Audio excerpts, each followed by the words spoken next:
Good morning. It's Saturday here in Cypress, Texas. Beautiful day. So I'm reading chapter 19 of Luke, and so understanding that this is a passed down story, right? And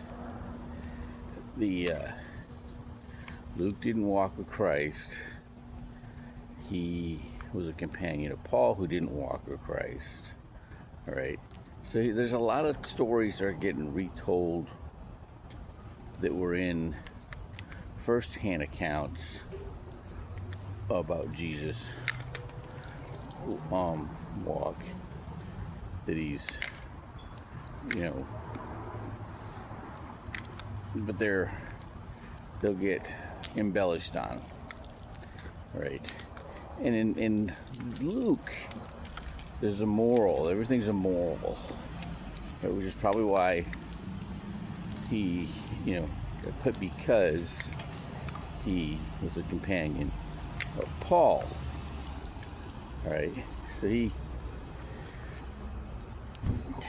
talking about the Zacchaeus, the tax collector, had to climb a tree, so he goes to dinner in his house.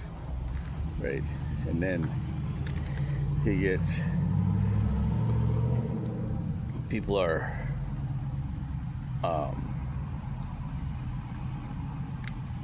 making a big deal about him eating with tax collectors and prostitutes.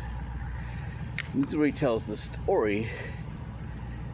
It's a version of the talents, okay?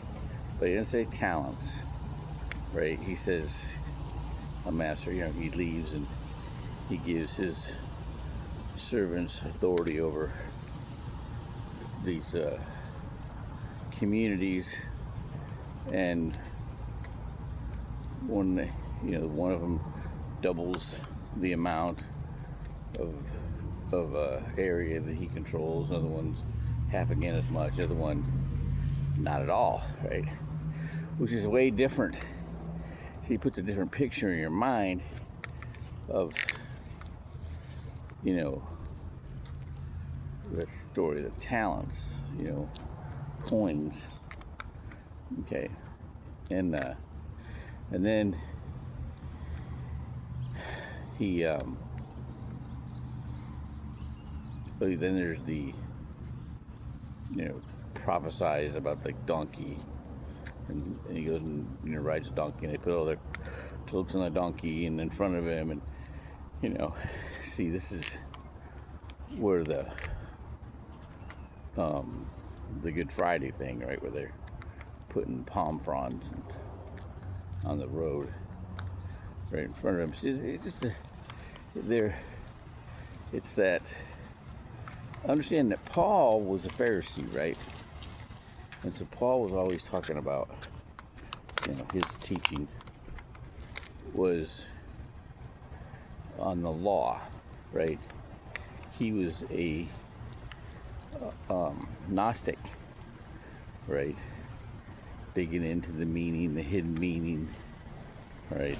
And the mystery. I'm reading a book called The Mysteries, and it's really well done. This guy goes out in the desert and to live and leaves everything and finds this guy out there, or this guy finds him, and every day teaches him a little bit more about the God's language, and when they go out and just look at the stars, or he'll look at, gives him the symbolism and gets him to be in tune to the Holy Spirit. It's really interesting. So this is an interesting combination. This is where it's supposed to be like.